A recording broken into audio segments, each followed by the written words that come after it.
Hi, I'm Debby Montgomery Johnson, the founder of the nonprofit The Woman Behind the Smile, and your host of Stand Up and Speak Up, a show that is about each and every one of us. Many of us have something we're hiding, something we're ashamed of, something that through no fault of our own or through our own making keeps us hidden from the world and from each other. Good people go through terrible situations. Wise people know when and how to let it go. Everything that happens to us helps us grow. And while it may be hard to see it right away, the most important thing to do is to change your perception about your circumstances. Stand Up and Speak Up features ordinary people that have been through extraordinary situations and struggles and have found the courage to step out from behind their smiles and speak up about their experiences and the lessons gleaned from them. Today I'd like to welcome my guest, Regena Rosa Celeste. She's another friend of mine from Women's Prosperity Network, and I'd like to welcome Regena. Are you here with us? I am. Hi, Debbie. Thank you so much for being our guest today and standing up and speaking up and sharing your true power from your within. Regena, you and I know each other, but we've met a few times, kind of a casual thing at the WPN, but I've got to tell you, when I do my research for my show, I pull up some YouTube videos. And I was watching two of them this morning, two separate ones. One was a fellow, the realtor that you had been interviewed by, and then Nancy Matthews, who's the founder of Women's Prosperity Network. And it's so interesting to learn so much more about my guests by listening to what they say to other people. And it kind of pulls in, like you said right before we started here, too, that there are things that happened in your life that I know a little bit about, but not a lot of it about. And honestly, it didn't really affect me, so I didn't pay attention to it. But putting it in perspective of our show, I'm like, wow, she does have something to talk about, changing things from the inside out. So I've done a lot of talking, but I just want to welcome you and thank you for your experiences and thank you for sharing today what you've been through. So let people hear who you are. I've got a short bio here. It's called, as an international speaker, best-selling author, and I love this part, recovering perfectionist, Regena Rosa Celeste, known as the Internal Peace Revolutionist, specializes in speaking, coaching, and teaching skills of internal peace. Conscious-minded individuals hire her to support them in getting unstuck and out of the quicksand that they feel in their lives. Regena specializes in teaching tools of lasting transformation and helping people create results that stick. Changing the way the world experiences peace, she equips her clients and students to empower themselves to lasting change. By creating more inner peace in the world, there is more abundance, more wealth, greater health, and deeper connection to each individual's life mission and purpose, creating sustainable world peace. And I have to be totally honest, when I hear world peace, it takes me back to that show, I can't remember the name right now, where the girls are in the beauty pageant and they're all talking about world peace. And it was kind of a buzzword all those years ago, world peace, world peace. But your world peace is really inner peace and starting with the individual. And so can you just tell us a little bit about who you are, where you're at right now in your life? And then I've got some really fun questions. Absolutely. And I'm honored. Thank you so much, Debbie, for having me. I love how we've integrated and woven in our lives together because just like you shared, when we met, we know each other from a women's community, and it's been an amazing journey that I've been on over the last couple of years specifically. And you're right, when I think about the beauty pageants, it was always a cliche because the girls would often say, oh, I just want world peace. And it was like, what is that? Like, how lame, you know? Like, I would say that to myself because I was watching these girls. And I was like, it sounds so ridiculous, like Pollyanna, you know? Like, come on, girls. Like, really, unicorns, rainbows, and butterflies. Like, let's get real, right? There's hunger in the world. There's suffering. There's people getting sick. Nowadays, obviously, it's everywhere, right? Pandemics and, fires and floods, and like the world is falling apart. Like, what are you talking about, world peace? How's that going to happen, And through my own quest and my own journey of having the exact opposite, which was my own internal turmoil, and going through my own depths of, I say, kind of like feeling like the depths of hell, where I had a lot of shame, I had a lot of guilt, I had a lot of self-criticism. And although I looked really happy on the outside, there was a lot going on inside me. And I love your story. I love even, the name of your mission, which is The Woman Behind the Smile, right? And it's all about, like, who are we? Like, who are we really at our core? And when I was going through my second very intense round of depression, which was just a few years ago, I actually got really, really still and quiet, and I started asking Spirit what was the purpose. And I said, if I ever have to go through this again, I want to know why. And so when I now, in hindsight, I call it a gift. When I got gifted with the second round of depression, which lasted, the first one was about 9 months, the second one was about 11 months. And there was a lot going on in my life with my family and with myself, and I was going through my own challenges, and then both my parents got ill. And I got really, like I said, I got really quiet and still, and I asked Spirit to tell me what was the purpose of the second depression, like what was the lesson that I was supposed to learn. And the lesson was that I could stand on my own 2 feet no matter what was happening in my life, and that the peace that I was craving was going to come from the inside. It wasn't going to come from outside circumstances. And so, interestingly enough, I went through some amazing experiences, including lots of betrayal, as I'm sure a lot of us might feel like we've been through before, whether it's a friend or a business partner or a lover. Feelings, and including betrayal, don't have to be put in a box. They can be anything, right, that makes us feel that way. And we get to take responsibility for that. And so I got to take responsibility for who I was attracting and who I was being to receive that. And I got to transform that. And I got to go from being a victim to somebody that understood this happened to me for a reason. And in that experience, I really, really, really cultivated internal peace, because I realized it doesn't matter what happens to me. I get to decide how I respond to it. And that's been the mission that I've been working on ever since. And I love what I get to do. I get to serve people. I get to help people really find the peace within their heart and within themselves, so that they can then bring that out to the world and, yes, create world peace, because that's how we create it. It's from within, and we create a ripple effect in the world. That's my belief. Can I ask you something? After my husband died, I'm sure I went through periods of depression, but I was just so busy that I don't know that I really recognized it for what it was. Can you just kind of describe how you felt in those times when you were, as you described it, hitting rock bottom? Oh, yeah. And I love that you asked this question, because it's a really descriptive process when someone, and I've had people actually ask me, like, how do you know when you're depressed? And how I knew I was depressed was I was denying it, first of all. That was the first step, was I was in this place of, oh, no, I'm not. I'm okay. But I started to feel in my body really, really heavy. Like, I remember feeling, there were days where I literally felt like there was bricks on top of me, and I had such a hard time physically getting out of bed, because I couldn't breathe. And I felt like I wanted to crawl out of my skin. Like, if someone gave me a knife and said, here, you can cut your skin and you'll be able to put it back on tomorrow, and I'm sorry for the graphic, but that's kind of how it was. Like, if someone gave me permission to take off my skin as an outfit and put on someone else's, I would have done that. And obviously we can't do that.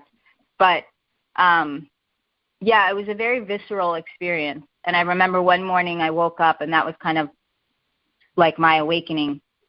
I woke up, and I was supposed to speak for, I don't know if Pat Rogers, you know Pat Rogers. I do, yeah. Yep.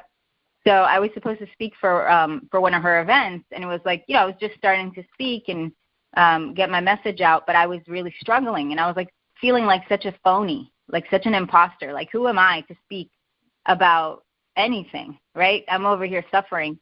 And I looked up at the ceiling, and I remember having these thoughts, like these really dark and kind of, low vibration thoughts. And I got this other thought, which was, Regena, this is your window. This is your opportunity. And you need to decide right now. Because if you don't change something, you're going to get stuck here for a long time. Were you living by yourself at the time?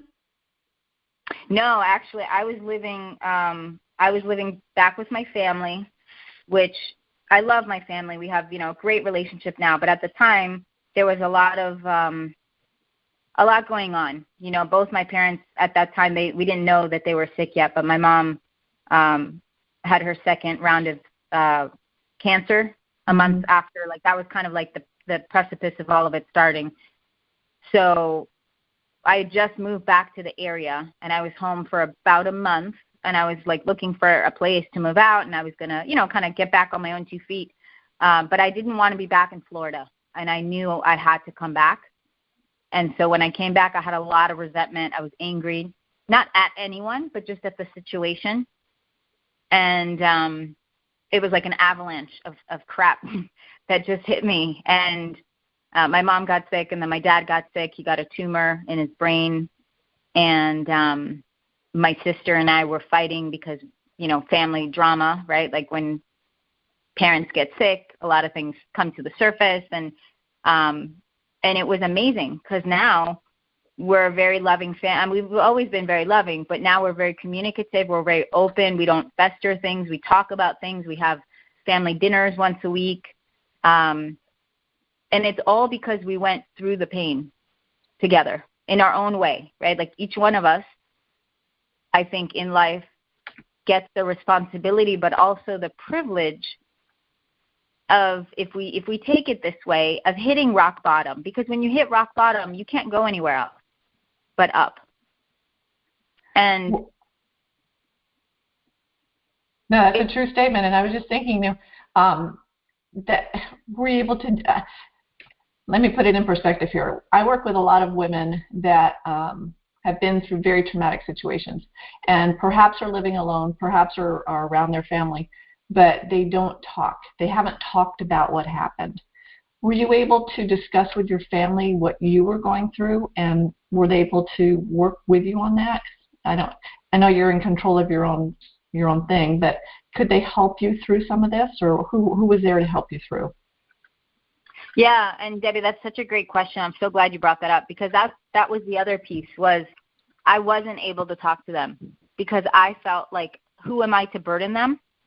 And I felt guilty. And here I was living with others, right? So like, putting in perspective, somebody who is alone is going to have an even probably, not to compare because they're both challenging, but it is so important to find someone that you trust. Like I ended up hiring a coach because I was so ashamed of what my thoughts were telling me, and I really had to disassociate from them. Like I had to literally, almost like I was dealing with someone else, and that's when I knew there was a problem. That's when I was willing to get out of the denial and accept that there was an issue, because I realized that my thoughts were not serving me. Like literally, I would go to the gas station to get gas, and something in my brain was like demoralizing me. Like, who are you to take gas? You don't know how to take gas. You don't know how to put pump in the car, and you're doing this wrong. Like, there's no way to put gas in the car wrong.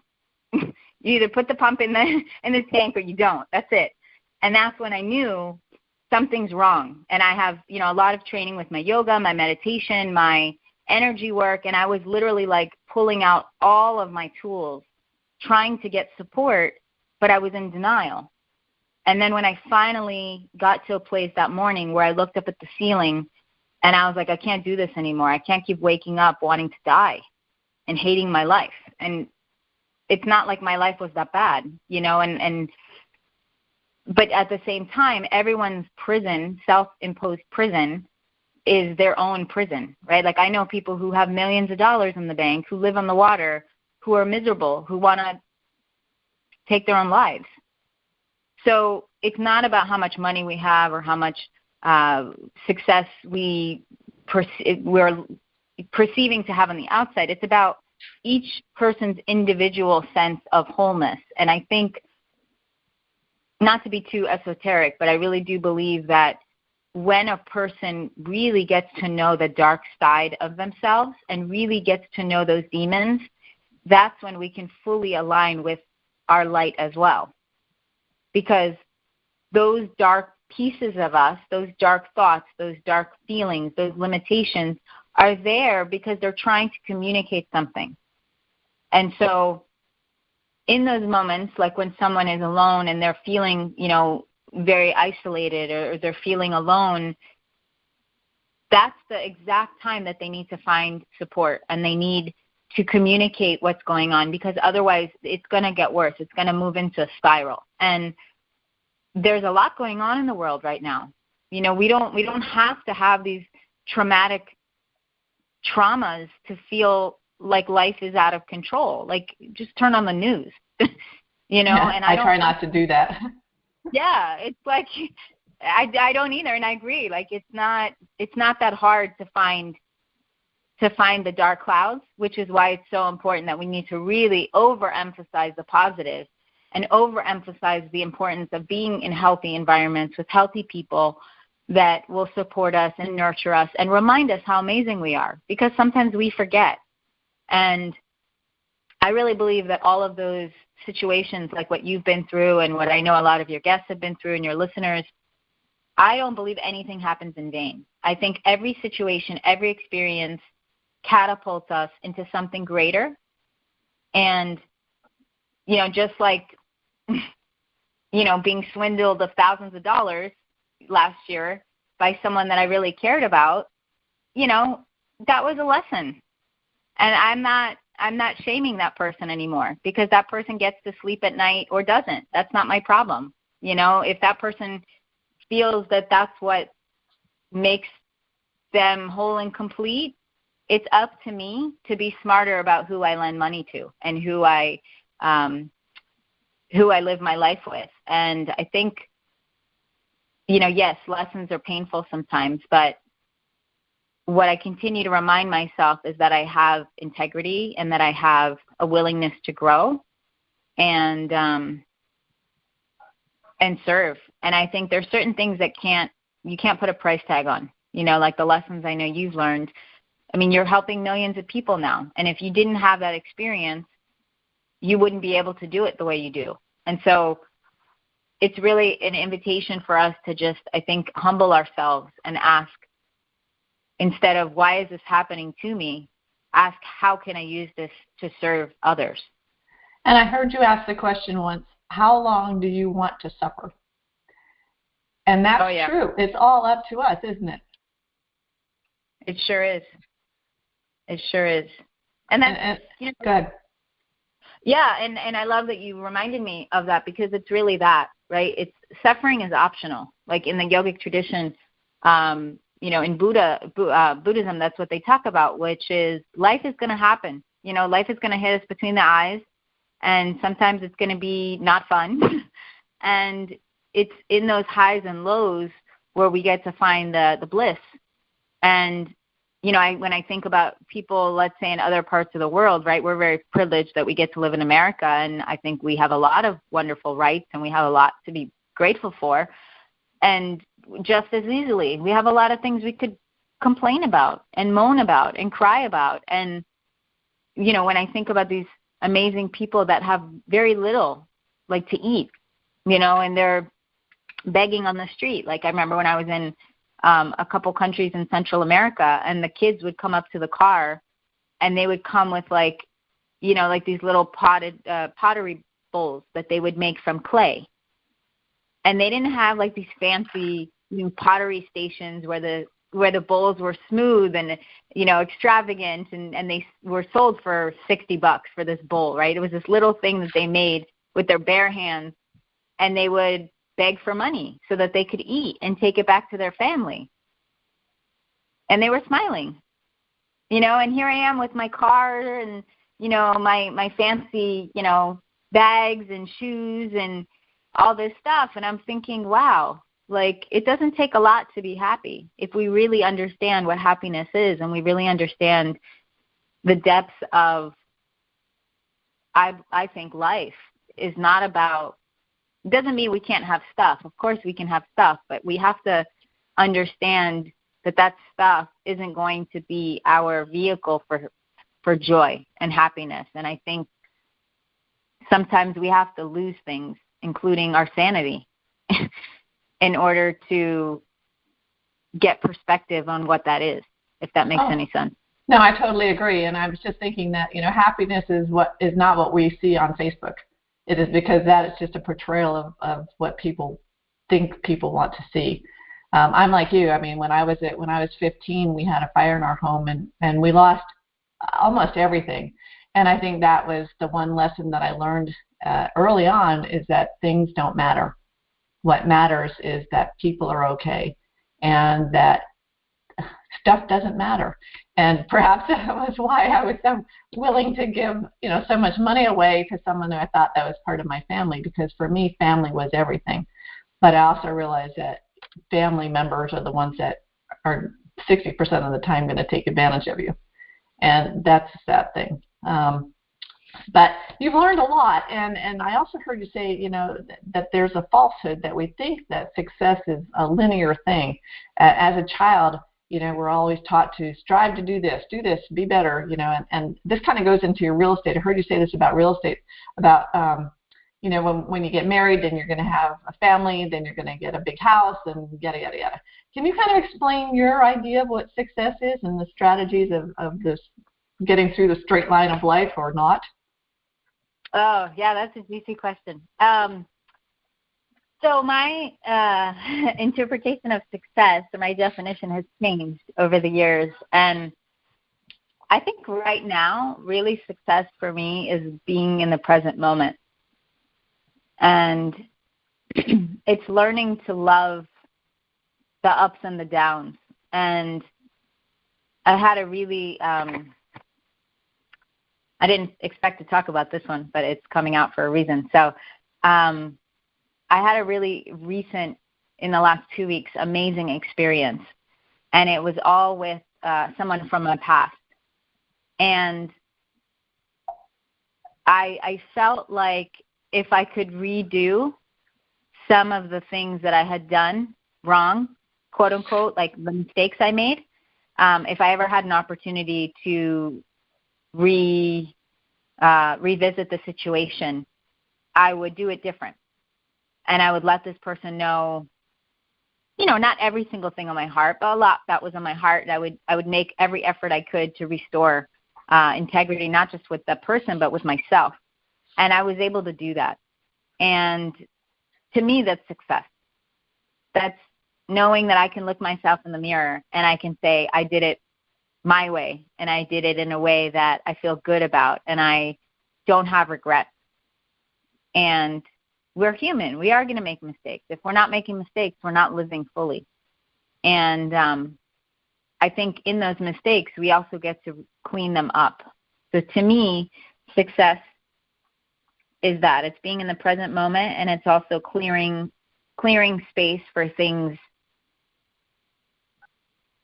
to be, not, I don't want to use the word right, but to be able to look in the mirror and say, I love myself. That's success. Well, and it all starts with forgiving yourself first, and that's the hardest. I found that the hardest, after my scam. The first question that he asked me is, could I forgive him? And I'm sitting there going, you just scammed me out of $1 million. Can I forgive you? And I realized that I had to forgive him so that I could move forward. But I really had to forgive myself to become whole again. Because we are our worst critics, our own worst critics. And the shame game comes from outside many times with victim blaming, whatever.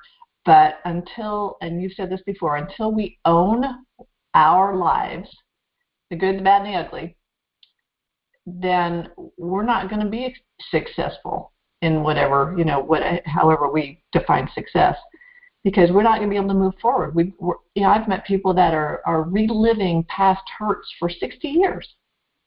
And that's where the control freak in me comes out. And I'm like, just get over it, but it's not. And that's why, your bouts of depression are interesting to me, because I have a child who's going through some of that, and I don't quite understand it. And part of me just wants to say, get over it, lift yourself up, put on your big boy panties, and move on. But I'm sure there's many things in life that just haven't been talked about. And again, when you said something about when you were coming out of this, you got a coach or a mentor. Some people get therapists. As a mom, sometimes I am looking at them, obviously, through my eyes, thinking, if it were me, I would do it this way, this way, this way. And we're too close to the situation where a therapist or someone that's trained professionally has no emotional attachment to what we're doing or what we're going through, and can see it in a better light. And that's what you do as a coach now, that you've got the experience from your personal experiences, but you can help people through. So how do you help people get through their quicksand of life? What are you doing right now that your mission in life? Well, there's a couple things, and it's interesting that because I've heard in the last couple weeks, this actually is my second, maybe third parent that shared with me what they're, not in detail obviously, but shared that their child is going through something similar to this. And I think what's happening right now is, especially with the world the way it is, I think there's a lot more empaths showing up and being revealed, right? Like, those of us that are really sensitive, we feel a lot, and it's intense. And sometimes it's so intense that we just need to kind of go in, and we can get trapped there. And so the challenge with that is, like you said, it's if we're too close to the wound, we can't support the person in the way that they need because of our own filters. And because of our own way of knowing them, right? Like if my sister or my parents knew then what I was going through, they were going through their own challenges, and it was too close to the fire, And I think what's really important is to know that there's different tools. Like, for example, I use Ho'oponopono with a lot of my students, and even in my own healing, right? My own journey work, which is a Hawaiian prayer. And it's an amazing, amazing prayer. It's like magic. I mean, it's crazy. It's very simple prayer. It's 4 phrases, but it's very deep. And I've been trained in how to work with people on it. So there is a technique to it, and there's actually a whole, certification process for those that are interested. I also do a lot of yoga and meditation work with people. And when I say yoga, I don't mean just getting on the mat and stretching. Like yoga comes in a lot of different forms. There's actually Kundalini yoga, which deals with a lot with addictions and with helping people energetically as well as spiritually, not just on the physical level. So there's a lot of different tools. And then there's also something that I've been trained in, which is called soul language. And that's something that is very, very unique in the sense that it's, it is definitely esoteric, and it's definitely on the woo-woo side. But what I've learned is that the world can be really confusing when we don't understand ourselves. We can get swept up in an ocean of chaos and confusion. And if we don't know who we are, that ocean just perpetuates and gets bigger and bigger and bigger to the point where we start to float. And or not float, it's more like like a buoy. We're lost in an ocean of confusion and chaos. And so having a support system, having, whether it be a coach like myself or like you or someone who's been through their own level of ocean, right, and now is on the other side, who can see the anchor available for someone who's hurting or suffering, I think that's really the key, is having a support system. And it can be a healthcare professional, it can be a mental health practitioner. It could be, just depends really on what the person needs. And I'm a big proponent of coaches. Like I have multiple coaches because I'm not willing to risk not doing it anymore. Like I've tried it my way, right? And my way wasn't working. So I said, you know what? I need to humble myself and I need to ask for help. And now that I get help, my life is abundant. And it's not perfect. I mean, it's far from perfect. I have bad days like everybody, but I can see the shoreline. And so when I do have an off day, or I have a day where I'm not feeling well, or I'm a little off kilter, they're not days usually. They're hours. Sometimes it's an hour. I go for a walk and I change my state, my physical state, and I say, okay, I've had my pity party this morning. Now I can move on with the rest of my day. Mm-hmm. And it's life-changing, because like you said, we get to take accountability and control of our situations, the good and the bad. And that takes a lot of strength to do that, because, nobody wants to admit, like, I understand, bad things do happen to great people.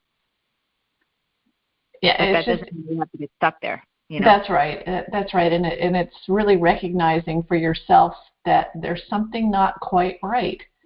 And, I've had these discussions where I get frustrated, and that frustrates the conversation, and then nothing gets talked about that's, of any consequence.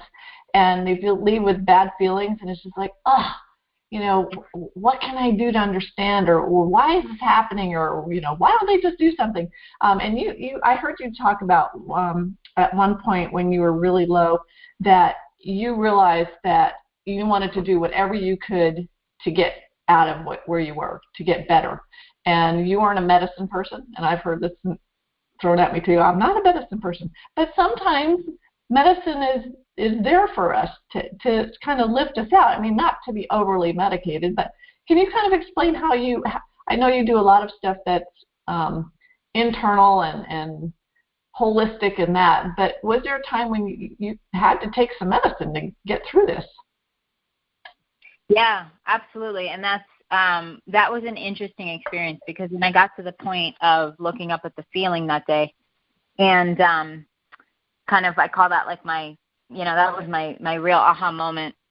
I was at a point where I was really resisting medication, because I'm just, my own personal beliefs about medication, and I'm not against it by any means. I just didn't want to go that route. And so my first time when I went through depression, I didn't take any medication, and I didn't even go to therapy. And then later I ended up doing therapy, right? And so when the second depression came back, or the second episode of depression, I was resistant again to the medication. And then I started doing research, and I was actually on some medicine for feminine reproduction, right? I was in birth control. And for me, I was doing a lot of research, and I started to notice this link between depression and birth control. Mm-hmm. And I was doing tons and tons of studies, and I have a lot of friends that are, into the natural stuff. And one of them specifically was like, you really need to pay attention to this.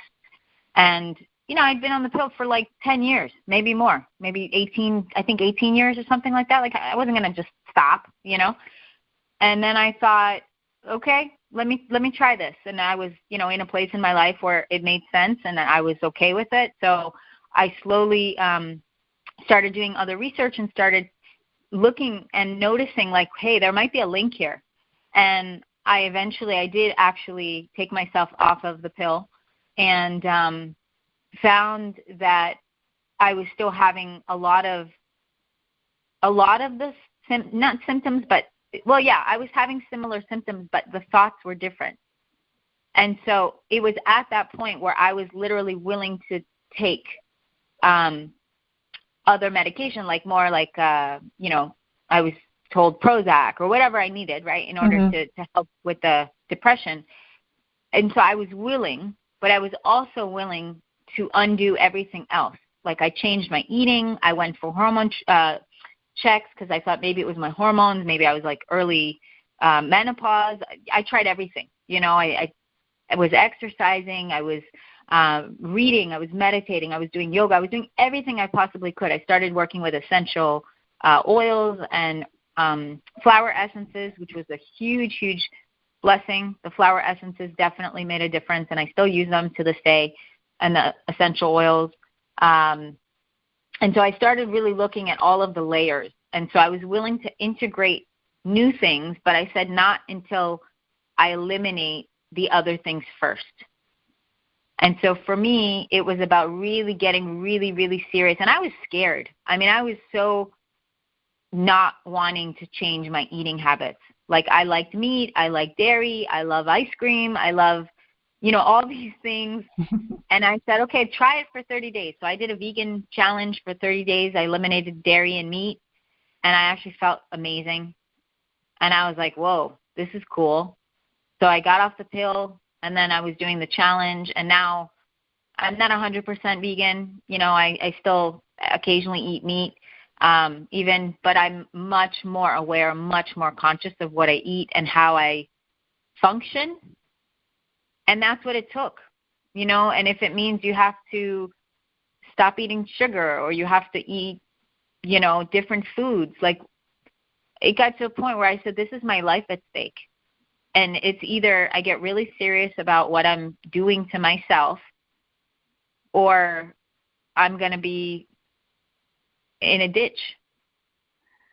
My parents are going to put me in a coffin. Like, how could I do that to them? And that's where I was at. I was in such a mental breakdown at that point. And I am grateful, because everything that they were going through, I said, I can't do that to them. They have enough on their plate. And it was. I mean, I don't mean to make it sound like it was so severe, but it was. I was at a place where I was starting to look at options and how I was going to get myself out of my misery. And it's a scary place.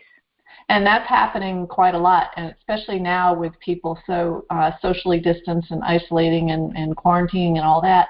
There is such a high rise in depression and in suicide, and that is a very dark place.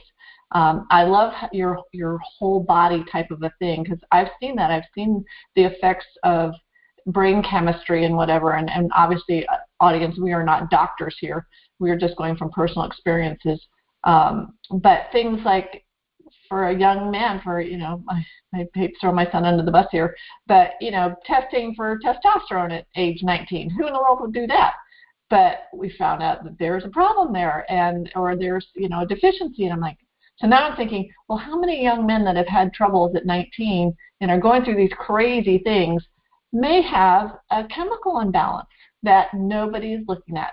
Nobody's testing, because it's not, something we would normally test. How many women in their 50s are going through these crazy changes in their, I'm looking back at my grandmothers when mental health wasn't even a huge issue, or we didn't recognize it back then. And the crazy things my grandma used to do. And I was talking to my mother the other day. I said, and again, mental health was we looked at it kind of funny. There was a stigma to it. And I'm like, well, Mom, is there a history of some mental deficiencies, mental illnesses in the family? Look back at A, B, C, and D person. And is it genetic, or does it pass on? Or, what can we do to be a little more aware, because it's affecting us on our daily lives? And that's when we put up the smile and we hide, as the woman behind the smile, because we want everybody to think we're fine. And I heard that in your story so many times, that you just wanted the world to think you were fine. And fine doesn't always really mean great. I have a friend who had a book called Fab to Find, or Find to Fab, whatever it was. It was great, and it was not a really good acronym. But thank you for bringing that up. And I don't want to stay in the dark place, because I look at your picture, and I put one on the show page where you had your hair up in.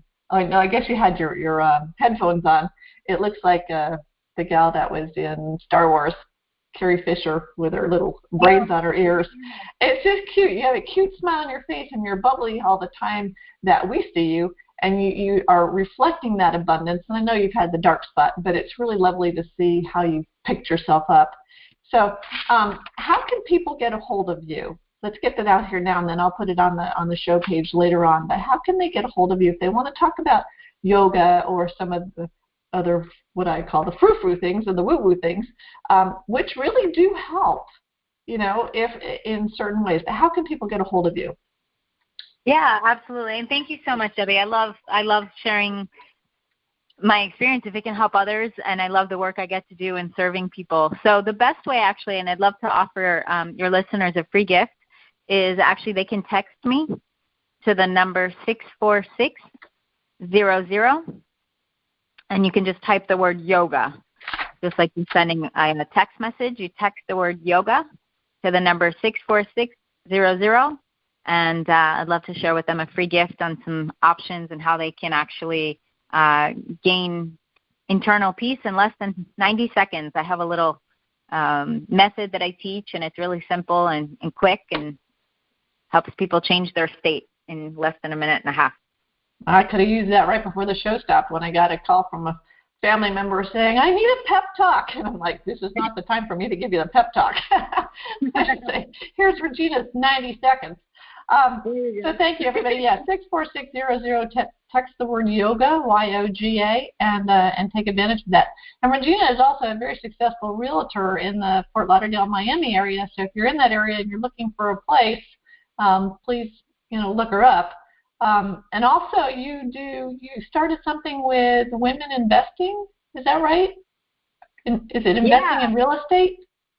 Yeah, actually, I love that you brought that up. Thank you. I have a group called Conscious Women Invest, and I'm working right now to teach classes and help coach women on how to invest in real estate. And it's been fun. We used to have a group where we would meet live. We'd have live events every month and classes and networking, and so I'm going to be starting that up again. Well, perfect. We'll get that out to our audience too, because there are a lot of women, that have had major changes in their life in the mid-50s. Some are looking for new opportunities, and especially financial opportunities. So thank you for doing that. Now, Regena, I told you before that we always bring Dr. Tim McGinnis in. Tim is the founder of the Society of Citizens Against Relationship Scams, or SCARS, and I'm on the board of SCARS. We have a great organization worldwide, and Tim is going to come on if I unmute him. And he actually sent me a message today when we were talking about suicide prevention. He sent me a great slide about World Suicide Prevention Day. So, Dr. Tim, are you there? I am here. Hey, Tim. Meet Regena. Hello, Regena. Hi, Tim. Nice to meet you. Pleasure. Definitely congratulations on the arc of your journey and getting to where you are today. So many people that we deal with who are involved in manipulative relationship scams go through similar processes. Many do not make it out of that. In fact, only about 30% victims of relationship scams, and there are about 27 million of those worldwide, only about 30% actually do recover, get to a place of happiness again. About a third of them will stay in denial and self-imposed misery in one nature or another. About another third get trapped in their anger. They're mad at the world and cannot seem to get over that. Now, interestingly enough, this month, September, is Suicide Prevention Month, and it is important that everyone understand that there is no shame in asking for help, that Suicide Lifeline is available 24/7, 365. Every country on the planet, maybe with the exception of North Korea or Iran, have suicide prevention hotlines available, whether it's Albania to Nigeria to Brazil to Costa Rica to the Philippines. There are telephone numbers available for everyone. All they need to do is go online and do a quick search for them, and they'll find their local suicide prevention hotline. In North America, it's Suicide Lifeline. And the truth is, you don't have to call if you're feeling suicidal. If you just need someone to talk to, whatever hour of the day, they're great listeners. They don't know anything about scams, but they know how to listen and how to help somebody through a moment of crises.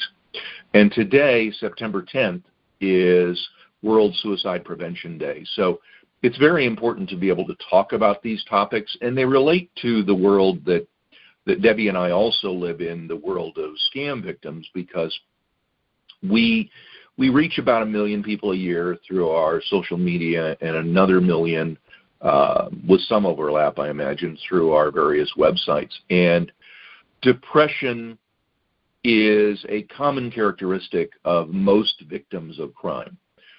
People go through their grief cycles, and hard as that is, one of the things about being in a relationship and having a relationship ending, whether it's fake, whether it's real, whether it's your dog died or whatever it may happen to be, is you develop dependencies on the hormones in your brain. And when the person or the relationship is gone, you have this both abundance of hormones and also an addiction to the hormones in your brain that takes time to fade away. There's 1 million things that can cause hormonal imbalance in your brain, and I'm not a psychiatrist, so I'm not going to try and offer medical advice, but one of the things that you also touched upon is how bizarre the influences of medications that we take can be. We'll be publishing an article on a study that essentially is reporting that regular taking of Tylenol, because of some of the base chemicals that are in those pills, can actually cause behavioral changes, high-risk behaviors, for example. But my own personal situation was I had a marriage of 22 years that was ended because of a medication that my wife was taking that caused quite severe paranoia. It was ironically an acne medication called Accutane.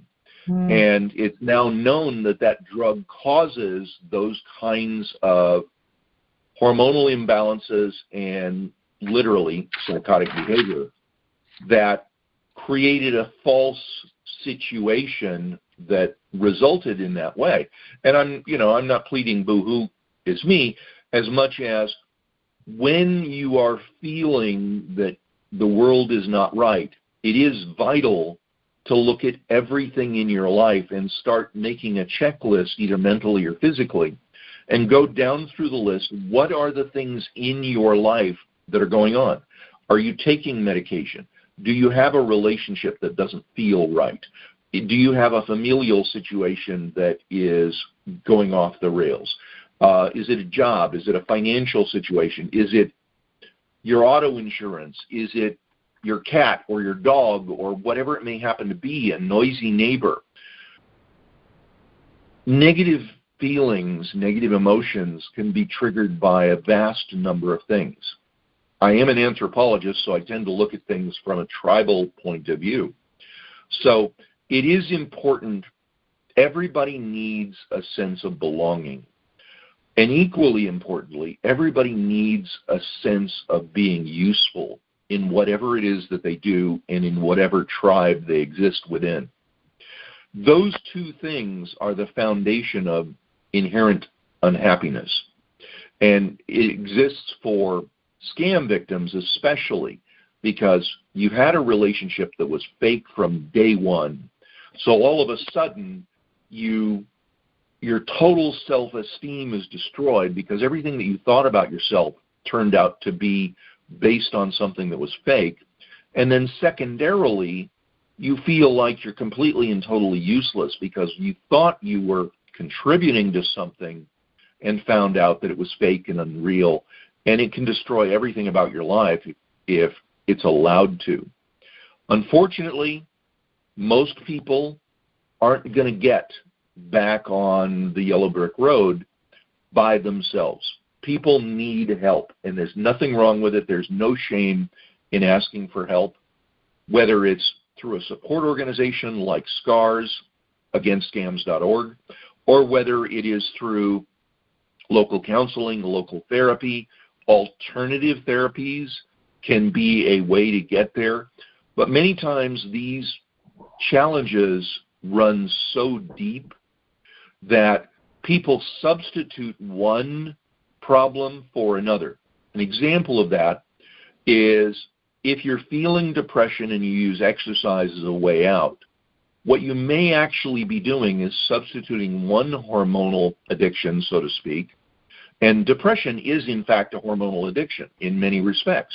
You're living off of the hormones that are in your brain, causing those negative feelings. And if you go out and, for example, you go into CrossFit and you exercise like crazy and you flood your body with endorphins and dopamine, you can become addicted to that very easily. So whatever you do, seek guidance, seek counseling, and seek proportion. Don't go from one obsessive state to another obsessive state. And especially in the case of scam victims, it's really important to understand these and to, more importantly, understand that you're on a journey that started with the discovery of the scam and all of the roller coaster ride that is, to a place where you can be yourself again and recover. And that's not a journey that happens overnight. This is a journey that happens over months. For some, it's a journey of years. But there's no shame in acknowledging the fact that it's going to take time and it's going to take help. So thank you, Debbie, for the opportunity to talk about that. Well, thanks, Tim. And Regena, thank you so much again for sharing your story today. And I learned from you that you have to own what's happened in your life. You have to take responsibility. And I heard you talk at one point where, taking responsibility is like, oh, I don't want to be responsible for his mess or her mess. But you made the comment about if there is a mess on the floor in your kitchen, it doesn't matter who created it. It's up to you to clean it up. Right. You remember saying that? I love that because when my kids were little, it was always like, oh, I didn't do it. It's like nobody did it. I had a fourth, fifth child called Nobody. Nobody did it. So just real brief, can you just give us some closing thoughts about how to turn our mess into success and live more passionately? Yeah, and again, thank you so much. This has been so fun, and I love Tim what you shared, and it's poignant right now. I didn't realize what today's date was in relationship to what we're chatting about, and really, I would say choose joy, and choose to live a happy, abundant life, because that's what I believe we all deserve, and we all have that opportunity. We just have to be willing to take that decision, and that comes with a little bit of a price, but it's worth every penny, in my opinion. And I heard you say one time too that that three tips were to find a mentor, find a coach, just do it. Just go ahead and do it. Don't think about it. And I've had those discussions where I'm like, just do it. And then have fun in your journey. This is a journey, and it's not linear, like we said. It's up and down. It's sometimes in those dips that we find the greatest meaning in our lives and find the purpose for why we're going through this life together. So again, thank you so much for being our guest. You're a lovely young woman, and I wish you all the best in your pursuit with your yoga. And again, everybody text 64600 and the word yoga and get some free things from Regena. And good luck with your real estate and your coaching and all that. And Dr. Tim, thank you for your work that you're doing with the Society of Citizens Against Relationship Scams. We're going to close today's show. And if there are any questions, yes, sir. Can I inject one thing? Anybody who is feeling alone and vulnerable and needs someone to talk to, they can call 1-800-273-8255 24/7 anywhere in North America and reach someone who will be a caring listener. They may not be your family, they may not be your friend, but they are there to listen and help talk you off the ledge, figuratively and literally. Again, that's 1-800-273-8255. And also, if you're looking for an appropriate counselor, you can go to psychologytoday.com, and they have a full directory of counselors and therapists throughout the United States. That's great, Tim. Thank you very much. And locally here in Palm Beach County, it's the 211 helpline, which I have worked with a lot in the past, and they're great people, and they're just a phone call away. So please, or a text away. A lot of young adults would prefer to text now than to call. So you can go to 211.com also and find it online. So thanks, everybody. I appreciate you being here as our guests and listeners to Stand Up and Speak Up. We are dedicated to encouraging you to remove the mask of embarrassment and to being your best self. If you or anyone you know has been a victim to fraud or scam, report it to anyscam.com or ic3.gov. And remember now to join my Facebook group, Stand Up and Speak Up, for special information and replays. And be with us each Thursday at 9 o'clock a.m. for another edition of Stand Up and Speak Up. This episode has been sponsored by benfocomplete.com, a vitamin supplement company that supports happy and healthy hands and feet for those with neuropathy. Anybody struggling with the pins and needles or the numbness in their extremities should check out the products at Benfo Complete and use the special discount code STANDUP for a 5% discount. Again, thanks everybody for being here. Have a great week. Have a special day. Be careful and just be aware and beware of what's out there and around you. So thanks very much and have a great day.